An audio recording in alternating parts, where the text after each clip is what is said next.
So this week's episode of News Dump is really gonna fit to the title of the show because there's a lot going on. And we're gonna try to touch on as much of it as we can while also doing our best to avoid talking about that rich guy who owns a social media site. Which one? Who knows? But let's start out this week's episode with an absolutely bizarre death hoax that has captivated social media. And we should reiterate that this was apparently a hoax before we get into details of what went on, because it looks like this is either some sick prank or potentially an even more disturbing marketing stunt by the family members of this influencer who is clearly being exploited for financial gain. Yeah, so if you've never heard of Lil Tay, congratulations, you're officially too old for this shit.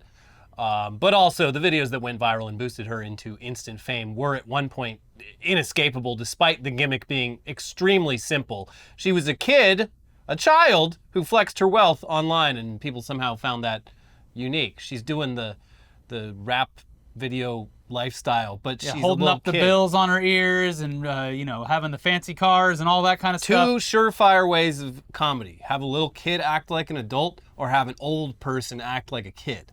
Six Flags Magic Mountain. Both are probably being exploited depending on their ages. That's right. Yeah, that's elder abuse. Also, this Tay thing, it lasted all of I think 2 months, maybe. Yeah, and it was and years ago. Yeah. Yeah.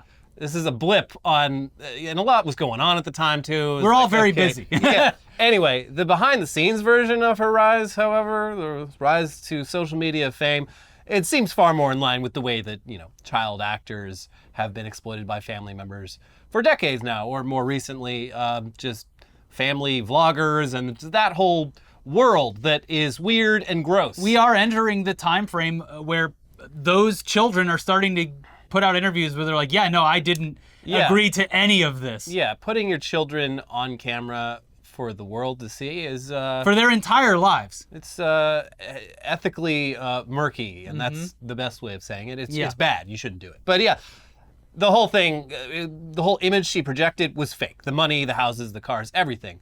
And it's not like Lil Tay produced, filmed, and edited the videos all by herself. Her family, more specifically her mom and her brother, appear to have been the ones behind everything and pushing for her to continue her trajectory after the original video went viral. Whether or not she was a willing participant in all of this is a pointless argument, because again, she was a child. I think she was 9 at the time. Yeah, willing is not the correct term.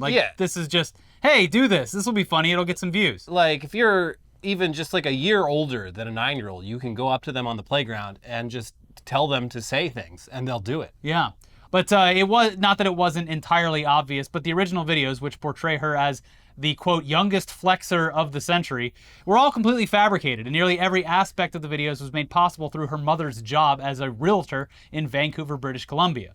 Now, this was a scandal in and of itself back in 2018 when it was discovered that the videos were filmed inside her mother's clients' homes, using their property, cash that was apparently borrowed from her employer, and using cars as props that were owned by her boss, including one where Tay kicks it. I mean, it's pretty brilliant. Use what you got. Yeah, so this quickly resulted in her mom being fired from the real estate company, which unfortunately for Lil Tay, freed up a bunch of her time to focus on her daughter's social media career. It's okay. This is my job now. Yeah, I'm a Momfluencer. Yeah.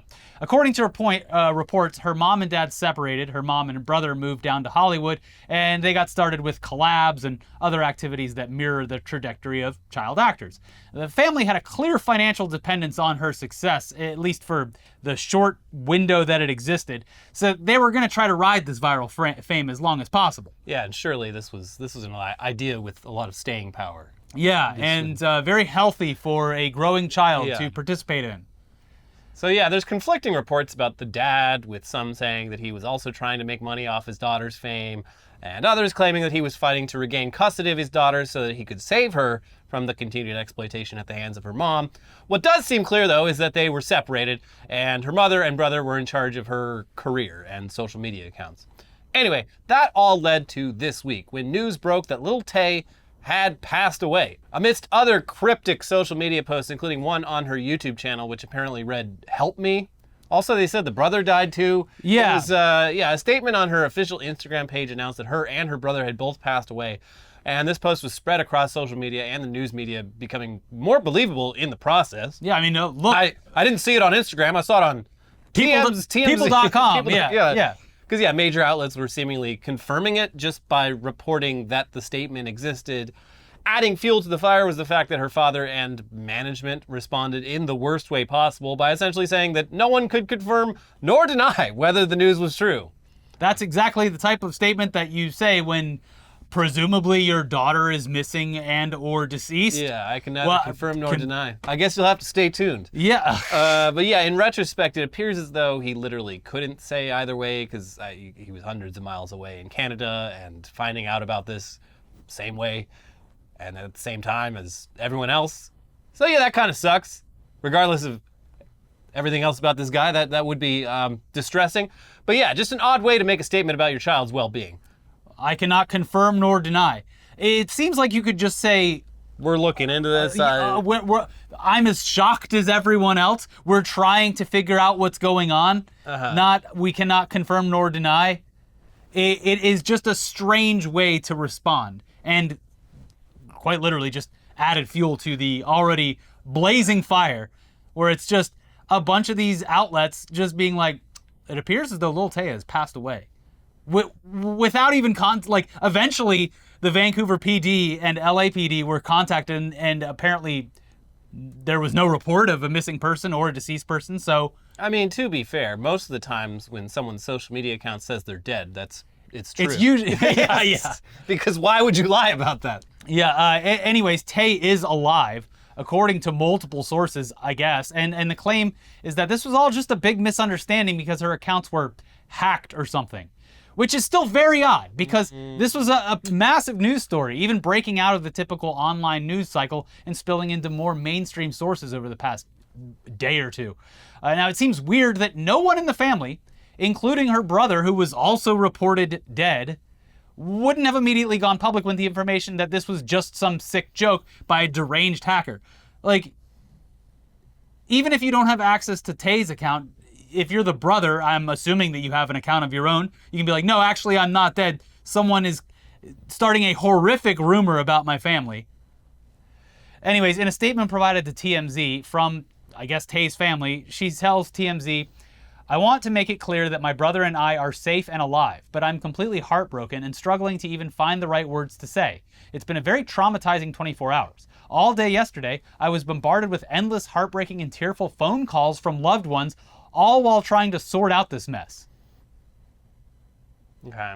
Yeah, I could see how that would be extremely distressing. But did a 14-year-old even write that? I don't know.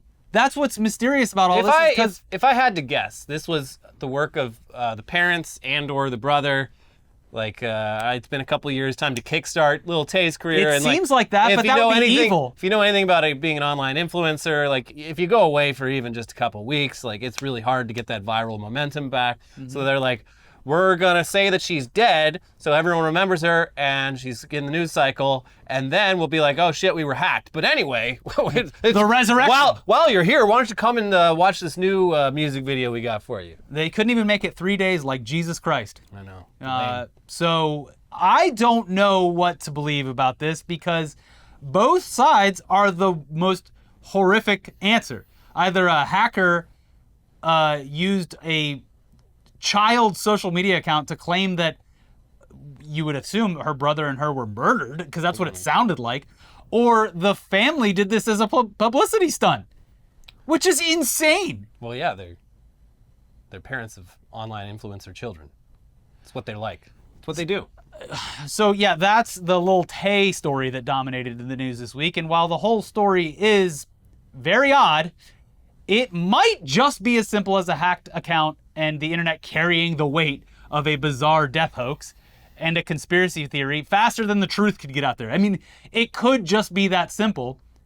That's still not great, but you could see how the internet does get carried away with things, and then people start reporting on it as if it's fact because they can rely on, one of the biggest ones was people.com. Yeah. It's just why would they lie about this and they're people.com. They know everything about people. Yeah.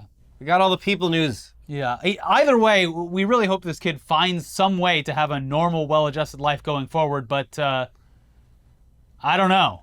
My favorite part of this, 24-hour cycle was the people who were like, I was feeling bad for this girl until I found out she said the N-word when she was 9. Now I don't care anymore. I was like, wait, what?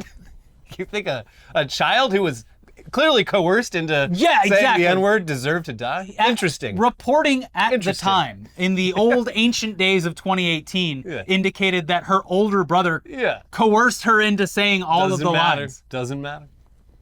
People online are insane. Yeah, no, that's why Twitter is still the #1 take factory. You can't find takes like that on Threads, not on Blue Sky. And we'll get to why Twitter is still king in the mockery department in a second, because we go into the Riverboat Brawl. Oh, baby. But with the Tay story out of the way, let's get rid of some of the tension in the room with a video of Mitch McConnell being booed and heckled just days after his very strange, still unexplained issue during a meeting with the press where he completely froze up and appeared to dissociate. In the new clip, McConnell is speaking at an event called the Fancy Farm Picnic. What? And his speech is completely drowned out by boos and chants begging him to retire. Here, take a look.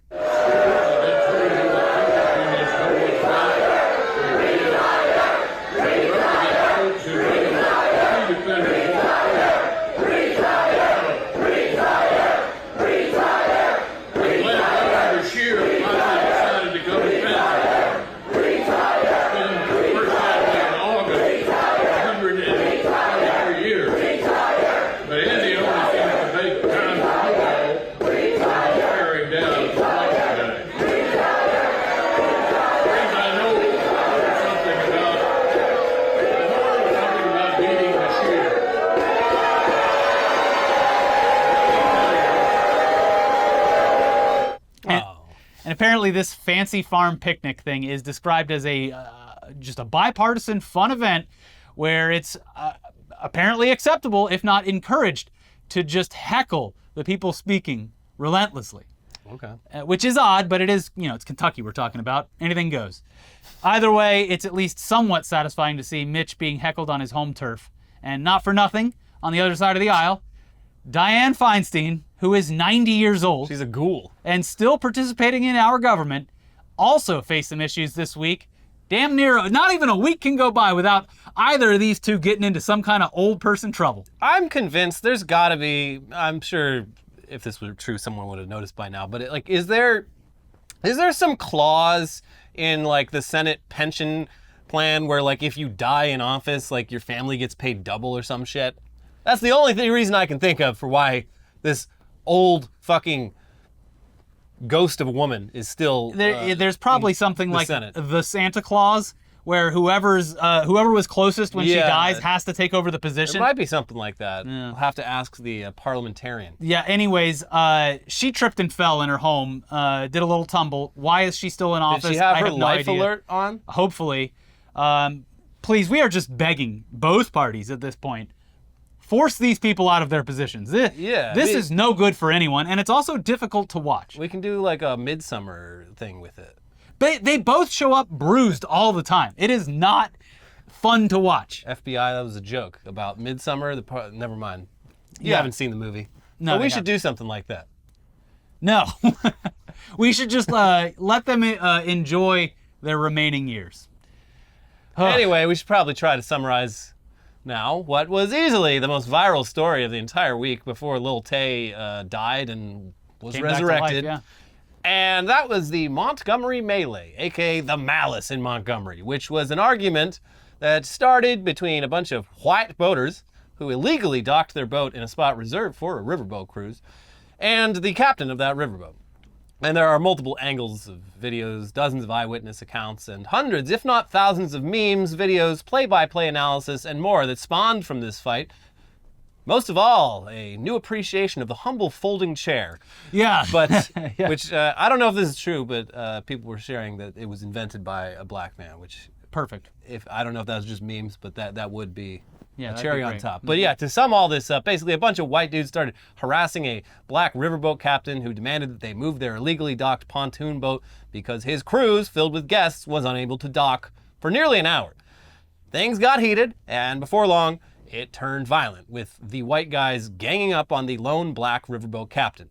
It escalated from there, with at least one guy jumping off the riverboat and swimming faster than an orca over to shore to help the defenseless man being ganged up by this flock, this brood of whites. Yeah. Now, after the riverboat was able to dock, the fight continued with co-workers and cruise attendees joining in on the fight alongside the friends and family of the pontoon boat until it was a literal waterside brawl that included the deployment of folding chairs as weapons in a scene straight out of the WWE. Now, obviously, I mean, I wish we could show this footage. It has been grabbed up by every viral hog or whatever. Is hogging that footage. It's been licensed out to all these companies. Plus, I mean, it is violent content. YouTube would probably hit us with that. But we can't show you. Chances are, though, you've already seen it.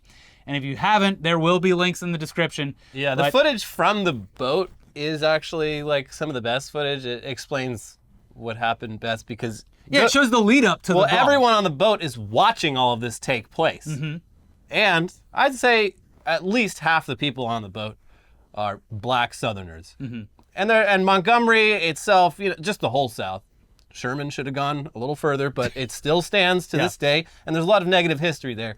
And so... Specifically with these docks. Yeah, we'll get to it, but yeah. So, yeah. Anyways, as a follow-up for all of this, several arrest warrants were filed, and according to local outlet NBC5, Montgomery Mayor Stephen Reed released a statement Sunday afternoon crediting police officers for acting quickly to detain several reckless individuals for attacking a man who was doing his job. Warrants are being signed and justice will be served, Reed said. This was an unfortunate incident which never should have occurred. As our police department investigates these intolerable actions, we should not become desensitized to violence of any kind in our community. Those who choose violent actions will be held accountable by our criminal justice system.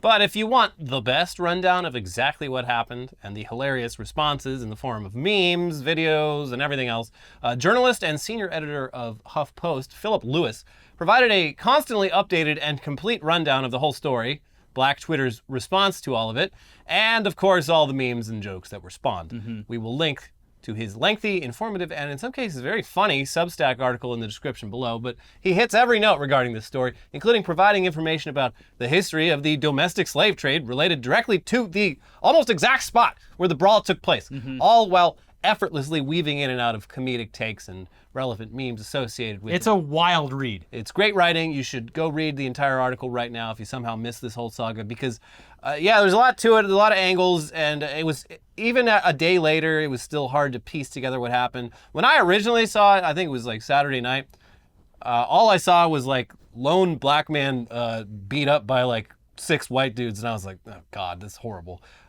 And I didn't see the rest of it until like the next day via the memes. And I was like, oh, this is actually, wow. I like the video of not what I was expecting. Everyone training with folding chairs. Yeah. And the one guy holding it on his side like a AR-15. Mm-hmm. Yeah. But these fucking whites, they beat up this guy and then they just like went back to their boat and were like sitting there. Nope, nothing bad is gonna happen. I think one of them fled the scene. Yeah. There's video of that, but like the rest of them, they were just sitting in the boat that needed to move, and were surprised when a ship full of people who were late because they'd been stuck just right outside the docks for like an hour. Very frustratingly stuck, like just came up to them and started pulling and them just watched their co-captain get beat up by all these. Yeah. What did you think was gonna happen, dumb bitch? But speaking of boat news, we have more boat news for you because we are your official source for all things aquatic. We love our big, beautiful boaters. And some big boats are stuck once again. Ooh. And this might result in yet another assault on our planet's unbelievably delicate supply chain because the Panama Canal is drier than Ben Shapiro's wife. Oh no. Causing a pileup of over 150 vessels, according to CNBC. And for clarity, CNBC did not make the joke about Ben Shapiro's wife. They're just reporting on the actual story. But here's more from their reporting. The number of vessels waiting to cross the Panama Canal has reached 154, and slots for carriers to book passage are being reduced in an effort to manage congestion caused by ongoing drought conditions that have roiled the major shipping gateway since the spring. The current wait time to cross the canal is now around 21 days. The fuck? We're gonna Fitzcarraldo this shit. Just carry the boat. It's as you, I'm sure, hopefully are all aware, Major shipping thoroughfare. Yeah, it's also, but what did they think was going to happen? You made a river out of stairs. God did not want this here. Yeah, this is unnatural. This river is stairs. And now, because of climate change, you will suffer the consequences. Oops, drought. What are you going to do? The massive pileup is a result of water conservation measures the Panama Canal Authority deployed in late July due to drought. But hey, the good thing is the end game with the climate change is we won't need a Panama Canal. That'll just be a canal. Yeah. We will launch all of the shipping goods and services over with a trebuchet. Yeah. Mm-hmm. So the reporting continues.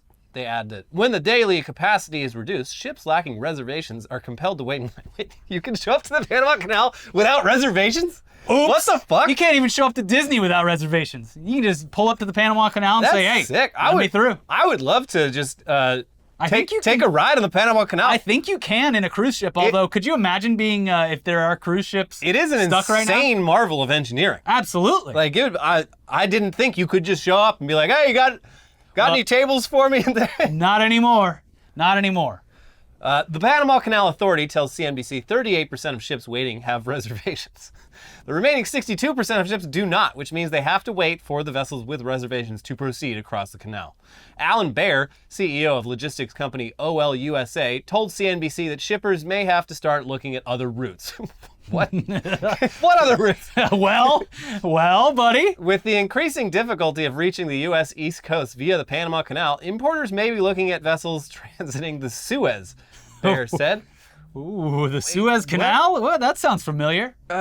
So, okay, yeah, I mean, I knew at least one boat in particular that has the chance to do the funniest thing possible right now. Ever given, you have been activated. But also, like, if the boat, I mean,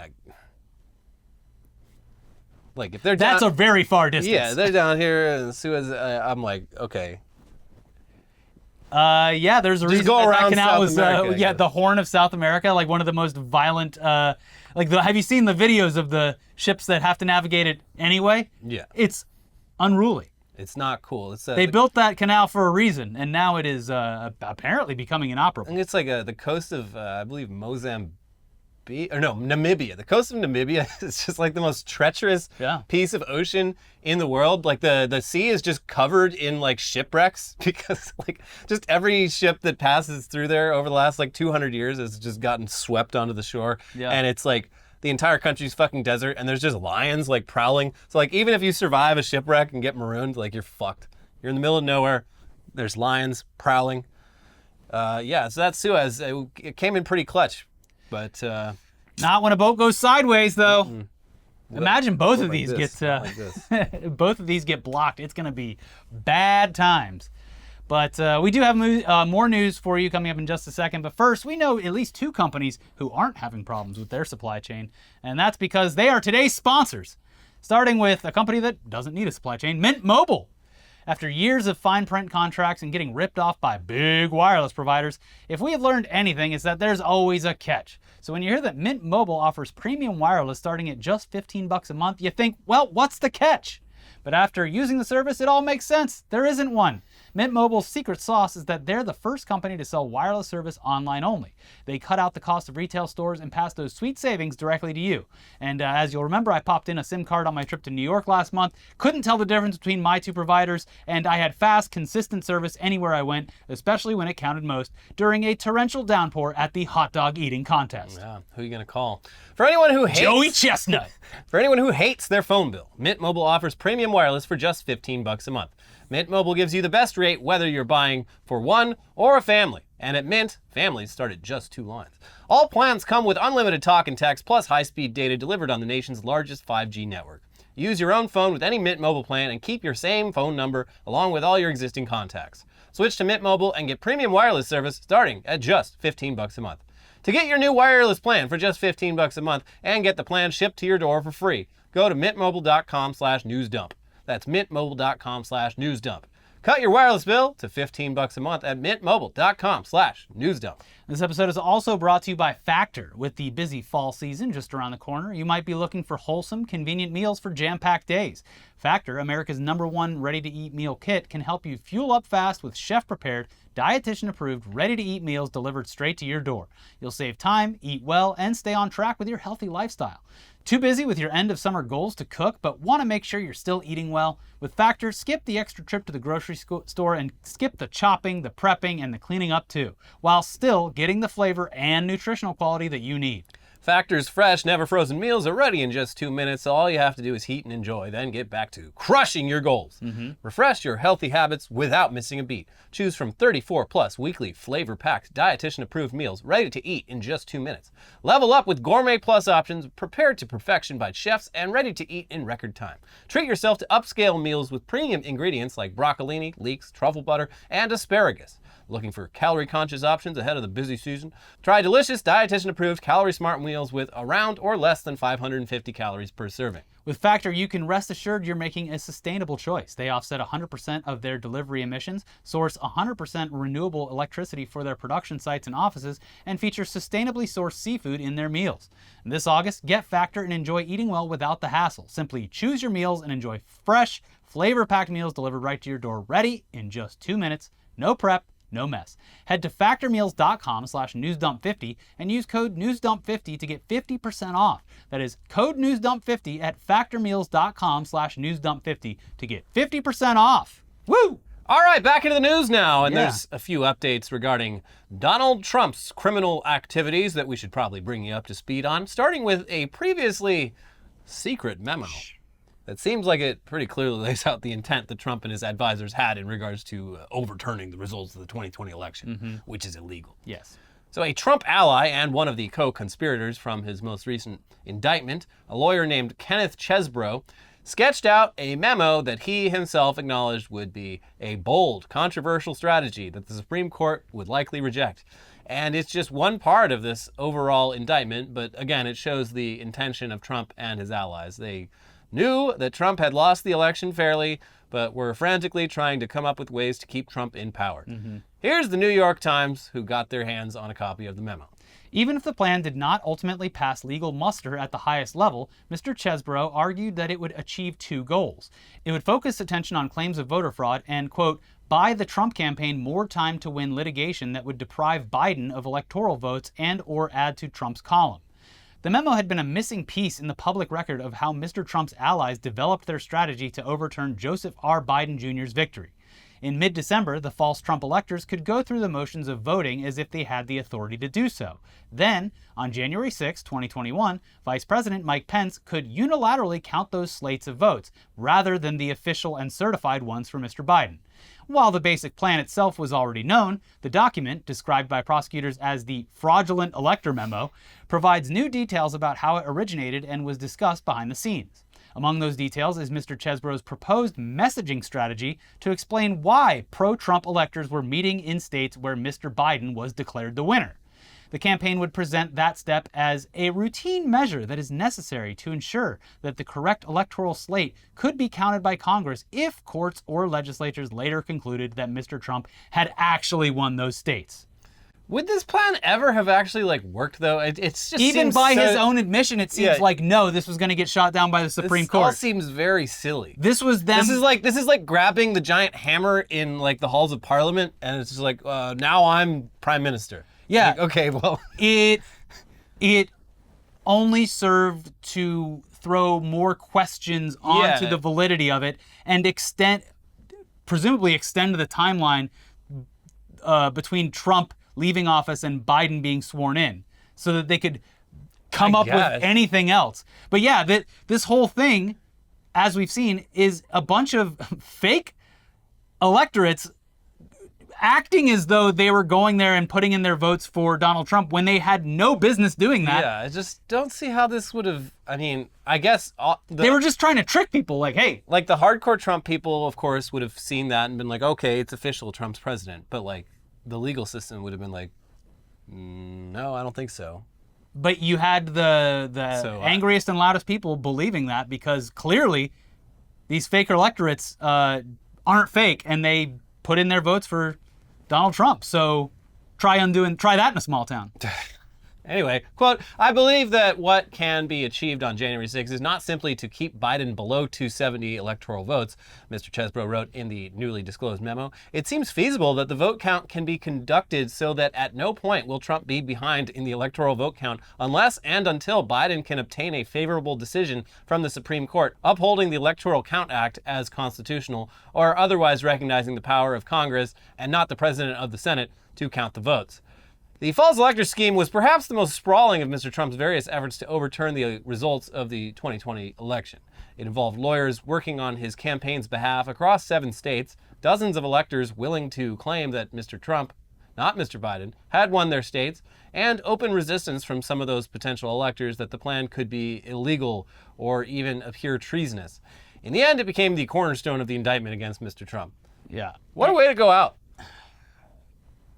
Wild. And if for some reason you needed further proof that the election lies Trump has spread and continues to spread to this day are complete bullshit, you have to see this incredible clip from a recent appearance on the right-wing news outlet Newsmax, where the host, despite the organization's clear affinity for Trump, has to add a disclaimer to the end of an interview with Donald Trump acknowledging that Trump's voter fraud claims are a total fabrication, completely made up. We made that one up. He made it up. Just here, watch. Doing a fantastic job. Thank you, very Mr. much. President. Thank you. All right, folks, now just a note, Newsmax has accepted the election results as legal and final. So, great stuff, and clearly something that they are being forced to do because of the numerous high-dollar lawsuits they're facing for their assistance in spreading the stolen election narrative. We have to just come out and say that entire interview, don't believe a word of it, because we are legally liable if you do. Also, very cool that he's definitely going to be the nominee again. So yeah, the latest poll numbers. So they're already just like, well, fuck. I guess we're going with this guy. What's crazy to me is that in the latest poll numbers, not that Trump is winning, that's believable, but he's up by such a large margin, and the second place candidate is Vivek Ramaswamy, and the third is Ron DeSantis. Yeah, it is what it is, I guess. It's fucking weird. It is. I don't know what's going to happen, but it's. Well, it should be. I hope we at least get a couple debates. That would be. Also, nice. This lawsuit, they're trying to schedule it for this coming January. Yeah. So that will be right in like the peak of like primary season, and that's just one of 3, potentially 4 major criminal suits that he'll be involved in. So should be very exciting. Again, all unprecedented, living through history as it's being written, and not a fun part of history, but history nonetheless. Anyway, it's time now to talk about Twitter, X. Actually, we're sorry for even mentioning it, but it's hard for us to ignore Elon Musk and his platform when it refuses to stay out of our feeds. In this latest story, Twitter was apparently fined $350,000 for failing to turn over Trump's data to the special counsel investigating the events leading up to the insurrection, among other things. Here's more from the Washington Post. A lower court judge, Beryl A. Howell, ruled in March that Twitter, now renamed X, had to comply with a sealed search warrant requested by the special counsel and pay $350,000 for missing a court-ordered deadline by 3 days. The filing also reveals that Howell had found reason to believe that should the search warrant be made public, Trump might engage in obstructive conduct or flee prosecution. What would give you that idea? Attorneys for Twitter did not oppose the search warrant, but argued that a gag order preventing the company from alerting Trump to the search violated the First Amendment. And continues, the company argued that it should not have to hand over the records until that issue was resolved. Howell sided with the government, finding Twitter in contempt February 7th for failing to comply with the search warrant. She gave Twitter until 5 p.m. to produce the records, with sanctions of $50,000 per day to double every day that Twitter did not comply. Twitter produced the records 3 days later.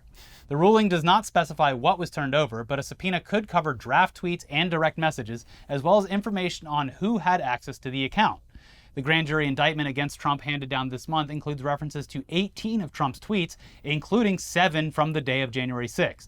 In those messages, Trump spread false fraud claims, attacked officials who tried to correct the record, rallied supporters to Washington for January 6th, and pressured Pence to help overturn the election results. Hey, $350,000, that's nothing. They got a lot of money down at X. And that's why they're auctioning off all of their It's pennies to them. Twitter supplies. I don't mention it in today's episode because it is legitimately like violent posts, but the guy that got taken out by the FBI for threatening the president and other officials, Truth Social handed over his posts to the FBI specifically. So, Damn. lest anyone on Truth Social think that they're on the ultimate free speech platform where they can say whatever they want without consequence. More like narc social. That guy was he seemed very intentional with what he was posting and saying. Well, Dick Shitter Part 2. All bark and very little bite. I didn't even know they sold XXL ghillie suits. Wow. Yeah, his posts were... Hey, FBI, why don't you come try that in a small town? Okay. Pff, headshot, dead. His posts are outrageous. Just literally, if you haven't seen them, just literally go look making for it. like threats against... Direct threats against people's lives. And I love... And then after getting approached by the FBI in question, continued to do that. Hey, buddy, you got to cut that out. You are under investigation. And so the FBI showed up at his house. And he had a gun on him. I guess, he started shooting at him, so they killed him. All the right-wing losers are like, well, why didn't they murder Kathy Griffin when she did that photo shoot with the mannequin of Trump's head? And it's like, okay, well, first of all, she did get like put on a fucking no-fly list and had to get like interviewed a bunch by like the FBI and Secret Service. But the key difference is she didn't pull a gun on them and try to shoot them when they came to her house. Yeah. That's the trick. Yeah. When law enforcement comes to your house to talk to you about things you said online, don't fire a gun at them, and you're probably going to be okay. Yeah. But in other Twitter news, there's not really much more we can add to what we're about to show you, but you simply have to see the complete disconnect from reality on display from Twitter CEO Linda Yaccarino in an interview with CNBC earlier this week. It's that image of everything's fine, but there's just chaos in the background.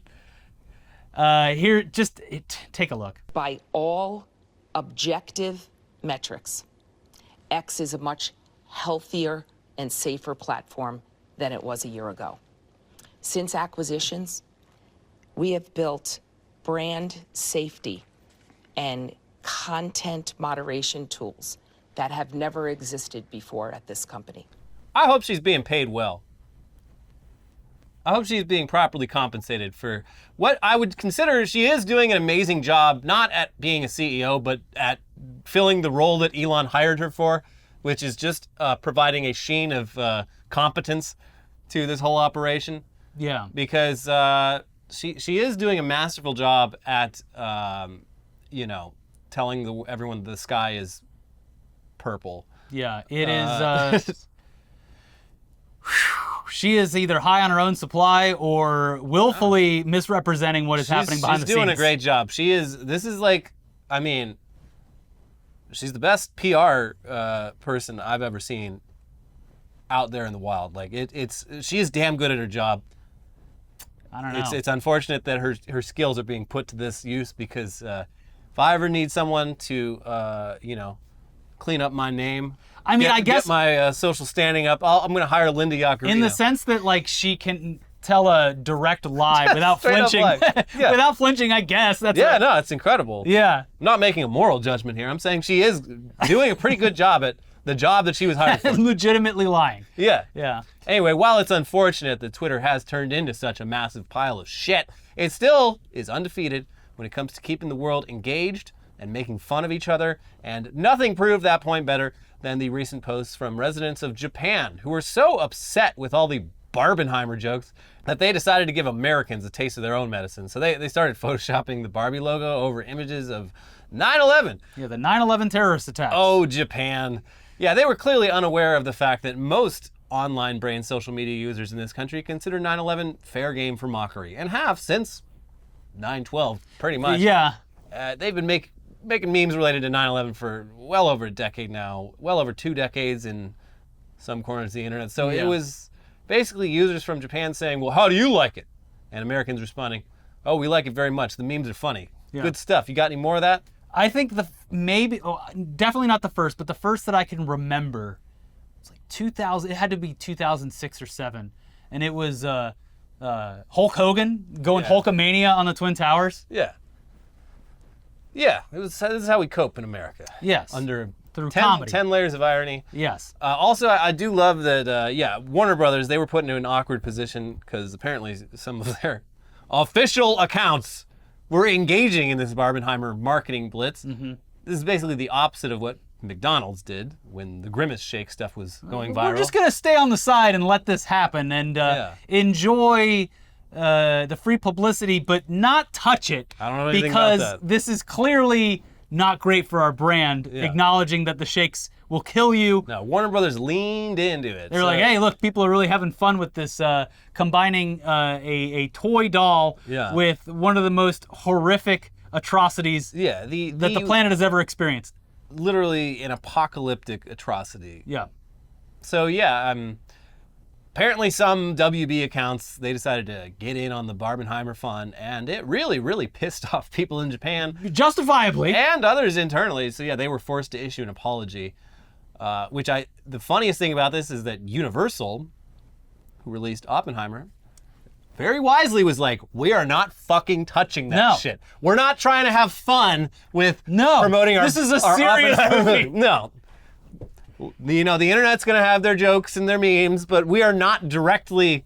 Yes. Because that's the message of Oppenheimer is, Robert Oppenheimer, he would have been like, this ad campaign seems like a great way to promote our project. Let's get on this Barbenheimer thing. And then he sees the posts through the window and they're burning his eyes. And he's like, oh God, what have I done? Yeah. I have become death, destroyer of memes. Yeah. So, here's Variety. The Warner Brothers Film Group in the U.S. has made a public apology about social media activity concerning the Barbenheimer meme that has caused major offense in Japan. Warner Brothers regrets its recent insensitive social media engagement. The studio offers a sincere apology, the company said in a statement emailed to Variety on Tuesday. The move follows criticism of Warner by members of the public in Japan, the start of an online petition against the studio, and an unusual maneuver by the Japanese distribution arm of Warner. Warner Bros. Japan on Monday posted a statement on its official Japanese-language Barbie Twitter account criticizing the studio's U.S. branch for feeding into the Barbenheimer craze on social media. The Barbie U.S. Twitter account has positively interacted with some fan posts about Barbenheimer, which refers to the dual summer releases of Universal's Oppenheimer and Warner Bros.' Barbie movies. Yeah. David Zaslav needs to go over to Tokyo and do the deepest bow. He needs to get fully horizontal. Mm-hmm. That's right. No one will be happy until that happens. David Zaslav, get on that plane. Wearing a pink suit while he does it. That's right. Yeah. When this whole thing was going on, I was like, has Oppenheimer come out in Japan? Will it come out? And there's no plan. No release plan for it, because I guess the big problem is like the entire summer is full of like really important like holidays, like anniversary holidays related to World War II. Right now is the time that it happened. It was like August 5th, 19... Yeah, it's a national period of mourning. Like we can't fucking release this movie. You can't release it the day that it was bombed. Yeah, so... But it is resulting in a lot of people in Japan doing the same thing a lot of people in America did, which is assuming the absolute worst about this movie when, actually seeing it would relieve you of those fears. It's just a case study of the person. I heard of movies about like how the atomic bomb was good and Robert Oppenheimer was a very good man for inventing it. Uh-huh. No. But they don't know. They don't have the movie yet. Yeah, it's, maybe they'll release it during the anniversary of Pearl Harbor. Was it November? Fast approaching. December, I think. December, yeah. Okay. Anyway, finally, today. No, November was when JFK got shot, which is mentioned in the Oppenheimer movie. Fellow by the name of Kennedy. Yeah, and that's when I was like, I understood that reference. He said the word. Little Easter egg for all the Kennedy heads out there. Yeah, or lack thereof. But finally, today, we will leave you with the crime of the century, or at least when it comes to tabletop gaming, because over $300,000 worth of Magic the Gathering cards were stolen in broad daylight at the Gen Con Tabletop Expo in Indiana last week. And the thieves behind this plot completed their mission by literally just walking away with pallets of the cards. It was the easiest crime I ever committed. I walked away with $500,000 worth of trading cards. I mean, no one in that building can run even a quarter mile without collapsing trying to get oxygen, so...